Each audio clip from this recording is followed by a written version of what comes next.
Alrighty, welcome back to the weight room. Thanks for tuning in. We're going to have a great guest here talking about technology, talking about strength conditioning, talking about, football and performance. We're going to be talking a little bit about recovery, and we're going to be talking a little bit about kind of life after sports a little bit, and how, using the strength conditioning weight room as kind of an educational part of an athlete's career.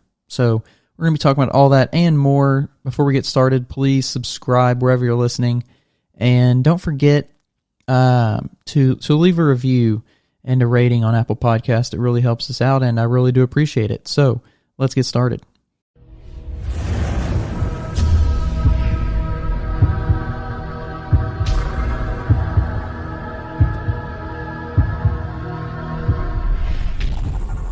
Hey man, what's up? How you doing? Hey, how you doing? I'm doing good.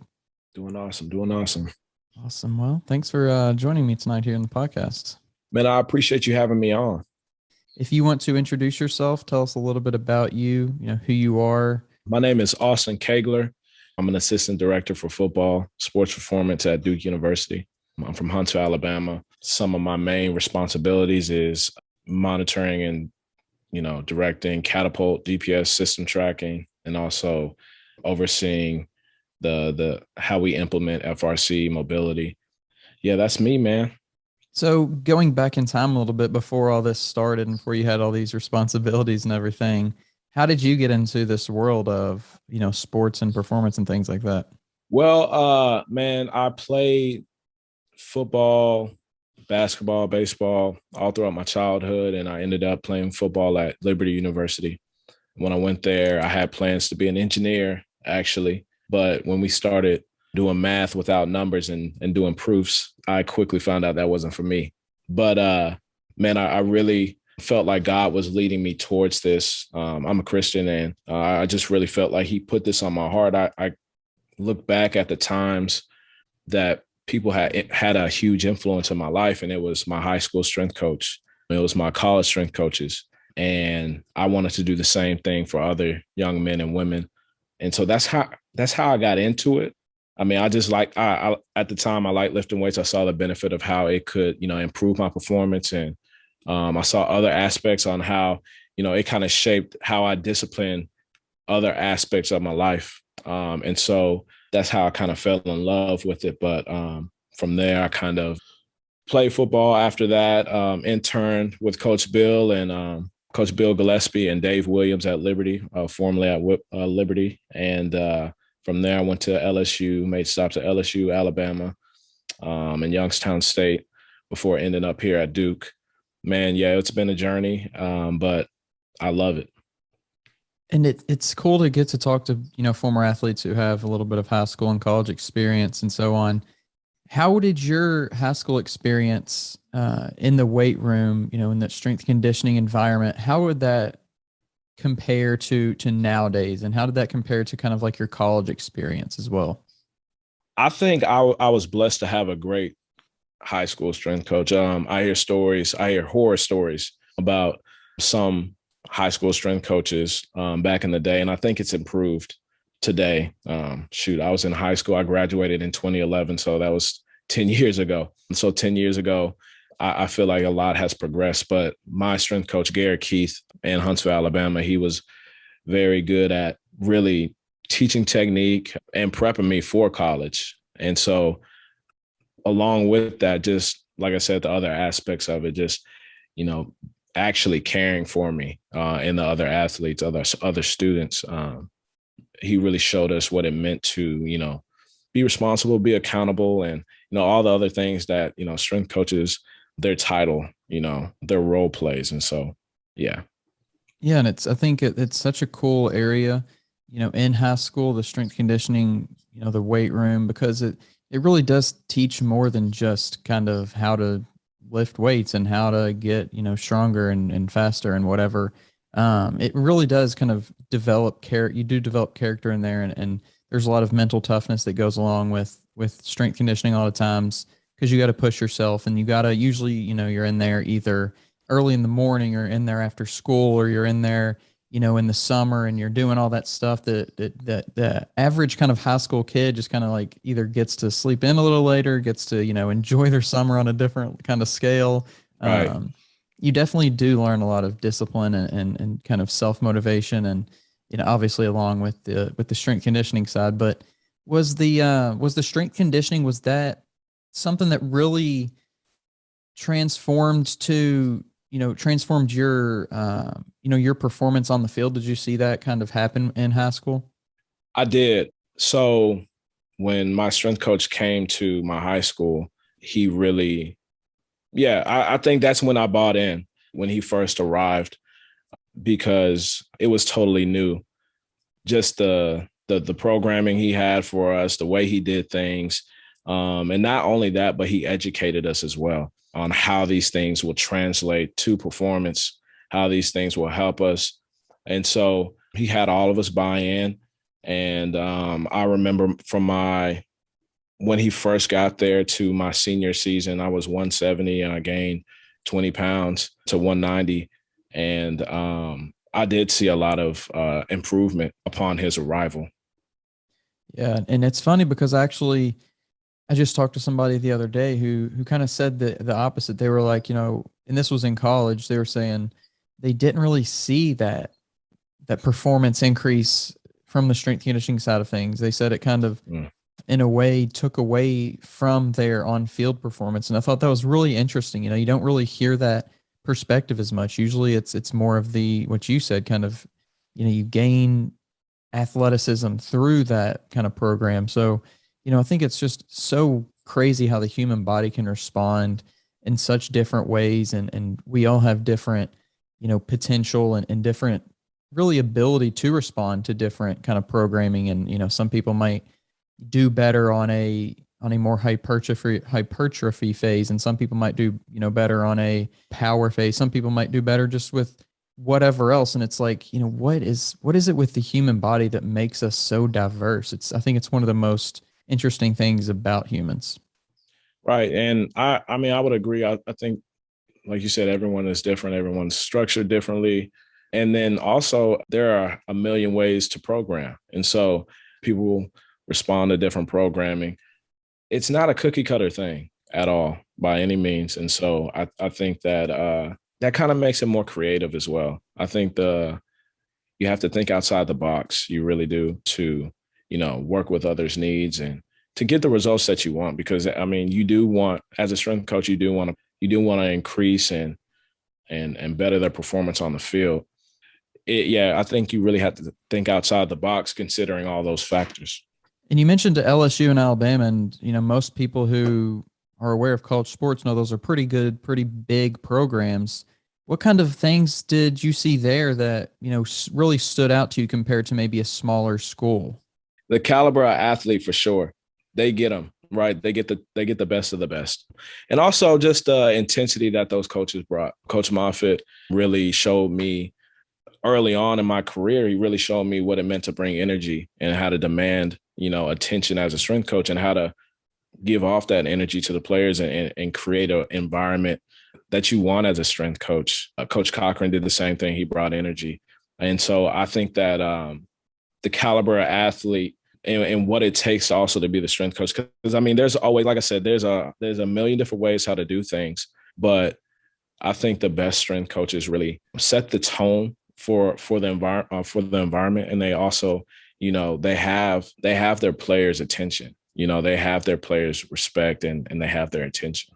Yeah, and I think that's very underappreciated a lot of times, whether it be with strength conditioning or a teacher or a boss or a manager or whatever. Figuring out how to get people's attention and also be consistent. I think that's another thing. Like we all, especially as an athlete, you look up to these people. You look up to your coaches and you want them to be consistent. You don't want them to kind of one day be this different person and act differently and expect different things. So I think it's kind of a really under thought of characteristic, but about a leader or somebody who's a coach or something is somebody who just like is consistent with their behavior and with their attitude and with, how they approach what they do. Right. Be the same guy every day. because that's what we demand of them. We want them to bring their best every day. So, I mean, we can only lead by example. Our word can only go so far with these guys. They're smart. They see through it. They see through the act. And so being the same person every day is a must. And we're human. We fall. We come up short, but it's striving to, give our all. So, I mean, it really is, who are we to ask the players to give their all and to bring energy if we're not doing that ourselves, Yeah. When it comes to what you're doing now, though, you kind of mentioned it at the beginning, but go into a little bit more detail on that. My main responsibilities include GPS tracking. And so what we do with that is we use a catapult system. And we have these devices that, they fit in their shoulder pads. And I'm sure, you've seen them before, either their shoulder pads or they wear a top, and they track acceleration, velocities, yardage. They have a metric called player load, which, kind of determines how much work they did by a formula that they have, and 1,000 other metrics. What I do is I gather the information that we got from the devices, download them, chart them up, and present them in a way that, our coaches can understand, our trainers can understand, and we can see what actually happened during practice, during a workout session, or whatever it may be, a game. That's kind of what I do with Catapult. That's really interesting. I think the technology side of things and the data collection, it's becoming such a huge part of athletics, the analytics and everything. Just the more we can understand about how the human body works from, more of that side of things. I think there's the intuition side of things, the eye of the thing that you're actually looking at, and there's the data side. But I think it's so cool now to have that technology available and to be able to look at that, because that takes an eye in and of itself to be like, okay, this is what it's saying, but now going to interpret it. Most people, that's like one of the toughest parts of like a science class is interpreting data. And it's like, okay, I see it says 20.4% or whatever, but like, really, what does that mean when it comes to how this athlete needs to recover in this way, or they need to do whatever else? What was your learning curve when it comes to kind of interpreting all that stuff? Well, I think it took me a while to understand, because it's like I said, there are a whole lot of metrics that you could look at. First, learning our metrics and what that means. Another thing is understanding that it really just tells you what happened. It really doesn't predict what happens next. It really just tells you what happened. So understanding those things, and like you said, you have to have an eye already. You have to have a coach's eye. And so I think these things just validate or confirm what we already know. They should, or they should lead us in another direction or open our eyes. But it's like I said, there's so many metrics you can get lost in it, and there's so many different systems of technology that you can get lost in it. But I definitely feel like it's important to have that coach's eye. So for me, just really being guided by other people's counsel and listening to podcasts and sitting in on seminars that Catapult had offered is kind of how I got to get familiar with it. Yeah, it's a great tool to have. It really helps us out with, after a game, we see what the guys did. We can adjust because we lift right after the game, the day after the game. And so it really helps us, adjust, and along with other measures, really help us program and auto-regulate what's going on. Give us just a brief kind of scenario and how what you see, and then how you translate it, and then how you present it to the coach, and then what happens after that. Right. So let's say after a game, we see that their player loads are high. We see that they've accumulated a lot of yardage. We see that they've had a lot of high velocity efforts. We present that to the coaches, and, that will be a reason for us to maybe tone it down the next day after a game, after seeing that information. Or coupled with, other pieces of technology, we can kind of determine, hey, man, let's say Joe had a high player load today on the force deck. It showed, he had some kind of imbalance. It raises our concern. It really can't predict an injury, but it raises our concern, like, hey, he may be susceptible to an injury. Really just keeps us on alert. Man, that's just so crazy that we have all these numbers and all this information to work with. And one thing that I think is interesting about athletics is kind of the direction that it is headed into a more sport, specialization at such a young age, leading to, a lot of injuries, a lot of overuse injuries, and not just, the physical side, but also the burnout side of things is a completely other discussion. But when it comes to the injury side of things, I think people, athletes are more susceptible to these injuries. And I think it's so cool how we now have that technology to be like, okay, how can we take this athlete who has been playing the sport for all these hours and years, and how can we cut down this opportunity for them? Because it seems like, I'm not sure about football as much, but especially sports, like basketball and volleyball and soccer and stuff like that, to where you can literally play like day after day all year round.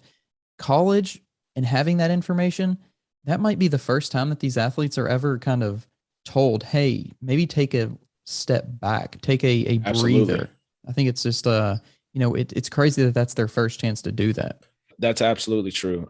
I think I've come to know that these athletes, they don't know anything but, go hard, right? Whether it's in the weight room, they want to lift heavy every day, or what, like backing off or tapering off, or to many, it's a foreign concept. And so, yeah, these pieces of these tools that we have that show us information, it's really good because, like, man, we can look, see what we did a year ago, and we can adjust to, what happened a year ago, or we could see like what happened in the past, or what the information has been showing us, what have we been trending, and we can adjust based off of that. We can adjust intensity, volume, or even exercise, selection.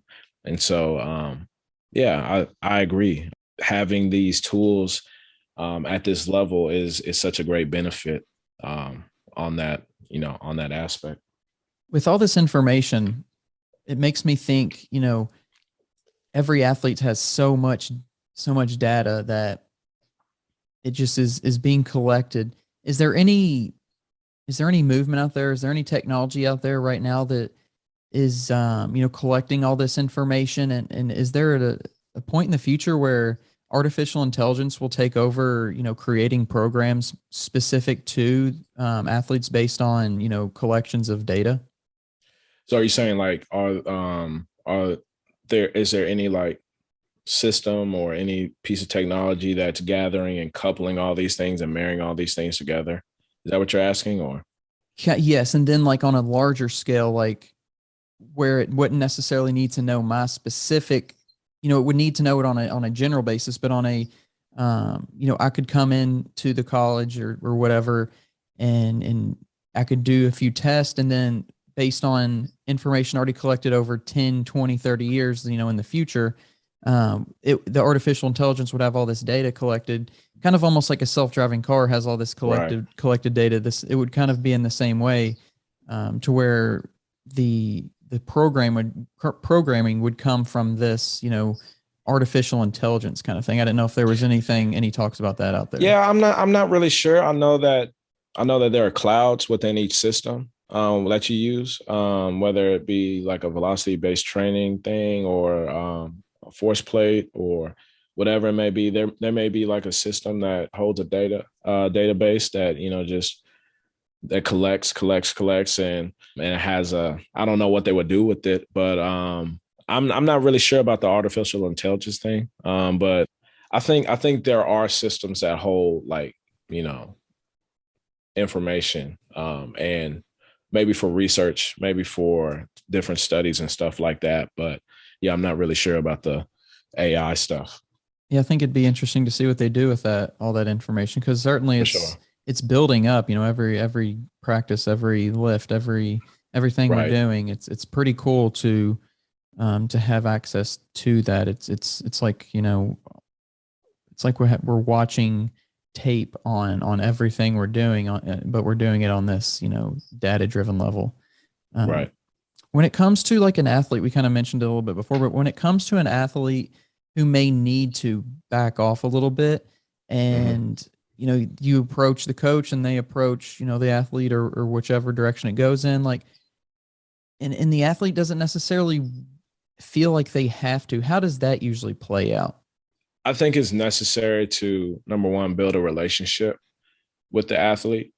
And from there, with building that relationship with the athlete, you establish a level of trust. They understand that, I mean, hopefully, like at least my athletes, hopefully they understand that I have their best interest and I can explain things. I can kind of, I can explain why they need to back down or they need to, regress from certain exercise. Too many times, I haven't really been met with too much resistance, whether it is backing down. Like usually after a game, like if a guy is beat up, they don't fight you on that. They kind of want to back down. It's usually me encouraging them, but off season, it's quite the opposite. I think they think, well, it is true that when to get strong, you got to lift heavy, right? But at the same time, you can't do it every single day. And so explaining that, I think that's the biggest thing is communication, explaining in a way that they can understand. And usually it plays out well. Usually they respond well and they understand because number one, they trust what I have to say. They trust that I have their best interest. When it comes to, maybe sports at the end of the season, especially you see it more in the professional leagues where players will sit out games and especially like in basketball where you play so many more games. Is that stuff being driven by this kind of technology a lot nowadays? I think it helps. There's, like I said, there's so many things out there, like things that measure heart rate, things that can find structural imbalances. There are so many things that really kind of paint a picture of what's going on.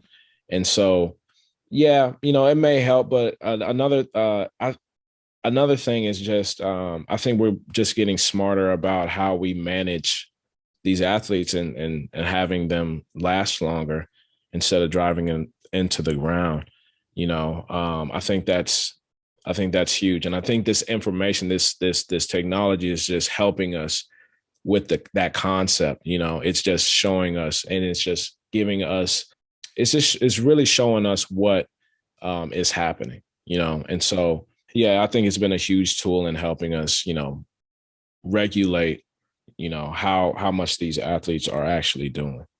Yeah, and it's interesting to see, especially like I said, in the professional levels where they do sit out more, and it makes you think like, would there be a benefit to playing less games? Would we, especially in the NBA and MLB, where maybe it's a little different in the MLB, but in the NBA, stretching it to that many games, maybe cutting it back to 65 or whatever, 60 whatever, and then in football, stretching the season a few more weeks and giving more bye weeks or playing an every other week kind of schedule, where this amount of teams play this week and then next week this amount of teams play kind of thing. Like, I wonder if that's kind of in the future, just based on how much more we know about recovery, how much we know about injury leading to, what we see it leading to.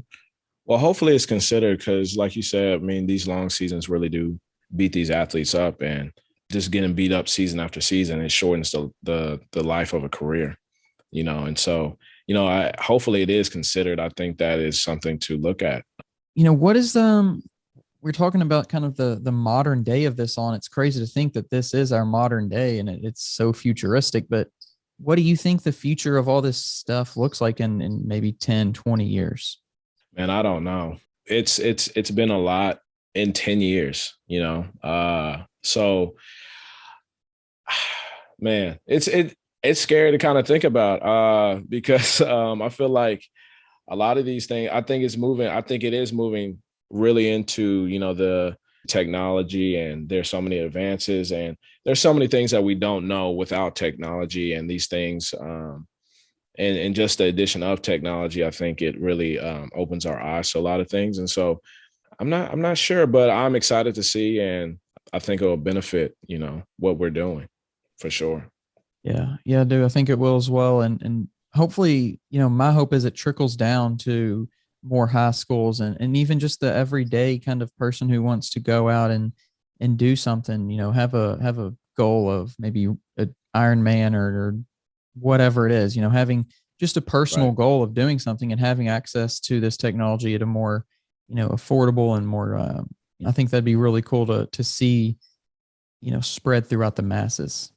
Right. And I think that because it's becoming more like technology based, I think there's more room for education and there's more room for people to understand what's actually happening and what's going on. Like I explained, like how Catapult works, and there are so many other different tools, but looking at all that information, it kind of shows you what goes into it. And you're right. Hopefully there is no, I mean, hopefully it does trickle down more to the high school level. I'm pretty sure there are high schools using more technology than we are. Probably some high schools in Texas or something like that. But I think that the profession itself has come a long way. It trickling down to the high school level will only benefit the profession itself. So Yeah.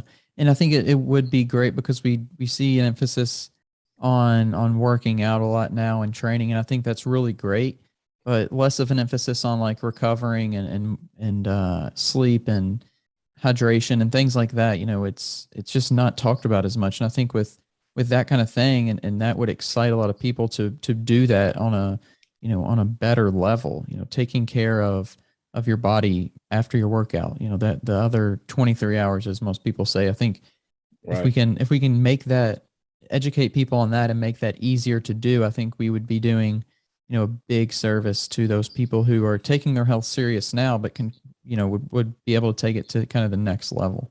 Absolutely. Like I said, man, it really shows us what we need to do. It shows us what we have done and how we can improve on that. And man, hopefully it just points back to the basics, like you said, getting the proper hours of sleep, eating well, all these things that are so basic.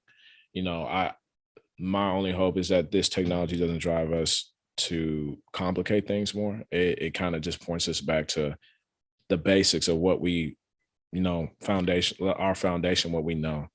Yeah, yeah, that is another good point to make. We have all this information, but don't try to just blow it up and make it too complicated. It really is the basics of like get a good night's sleep. Are you moving your body to recover? Are you drinking enough water and eating enough of the nutrients that you need? Like it, we have all these cool kind of ways to recover now with ice baths and saunas and just tons of other things, but it really does. I think it has to start at those basic levels and then using those other Mm-hmm. things as supplements. They're great to do, but I think they should be seen more as supplements. Absolutely. There's so much that, a good 8, 9 hours of sleep can do, like just improve your mood and mental state, reduce fatigue. And I mean, just help us recover from the day before. Right. And so, yeah, other things should be really supplemental. And nothing's wrong with those things. Nothing wrong with the ice bath. Nothing's wrong with, getting cupped or whatever it is. Like those things help. They do help. And I think a lot of people almost know the answer intuitively of how to be healthy. It's just a lot more, seductive to do these other things and try these other methods before we before we learn our Yeah. lesson and go back to Yeah. kind of the natural way of things. The funny thing, you'd be surprised about how much people don't know what is the proper amount of sleep or whether the right way to eat. Because especially some of these athletes, they'll grow up a certain way. And they think that's the right way to do things. And they think that's, they've gotten to this level doing those things. And, it may be going to bed at midnight. It may be, eating McDonald's, every meal is McDonald's or something like that. And they've gotten to this level like that. Once you get to a level where people are just as good at you, you have to have an edge, right? You have to recover well, you have to train well, you have to do all these things. And so it's really interesting to see how they don't know. And it's so basic to us. We went to school for these things. We talk about these things. We're in communities where, these things are, they keep on coming up. Right. And so these athletes, they're not in those circles. They're not having these conversations. They're not doing these things. So it's really up to us coaches to really educate and explain, and assume they don't know, because something that's trivial as getting 8 hours of sleep may be so foreign to a freshman, a brand new freshman on campus, or eating well-balanced meals, So that's something I really found interesting. Yeah, and it is crazy how these athletes can be so good only off of like their current habits when they get into college. And, it's just like, it goes to show you how some people just are so gifted. Obviously they work hard as well. Right. I can't take that away, but like they're so gifted, and most people, if they go around and eat McDonald's and get, 4 and 5 hours of sleep at night, it would completely destroy them and things. But like, it's just insane to me how we kind of goes back to what we were talking about before with some people just like respond to different things. And it's genetics. Some of it's just genetics. Like they're just freaks, they can just go. So yeah. Sometimes it catches up with you, and sometimes you need an edge. And so, and not only for performance, but just teaching these kids how to sleep and eat well for a lifestyle, to create a healthy lifestyle. So these guys can have, longer lives. I think it kind of goes beyond sports at a certain point.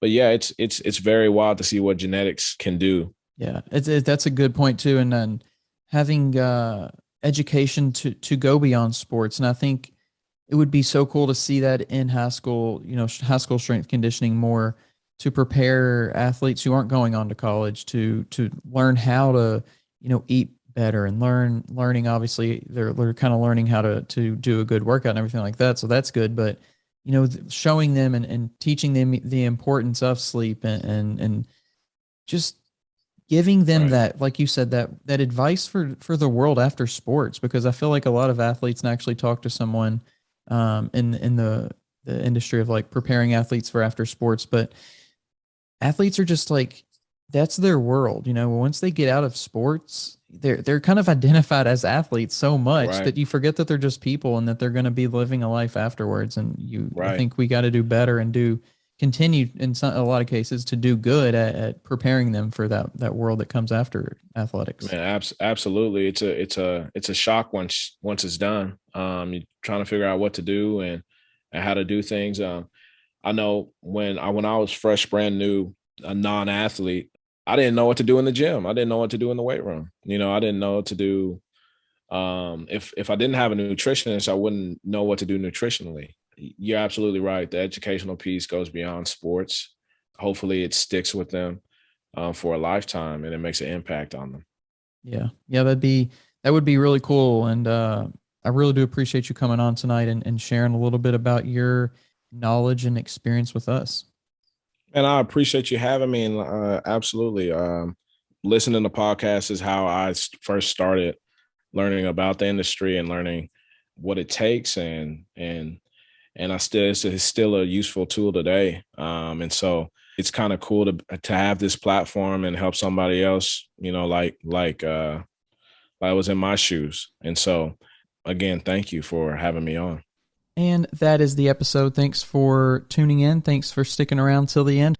Before we head out, just want to ask you again to please subscribe wherever you're listening, as well as leave us a rating and a review on Apple Podcasts. That really helps us out. I really do appreciate it. With that being said, though, that is it. I am out. Have a great one, and we'll be back soon.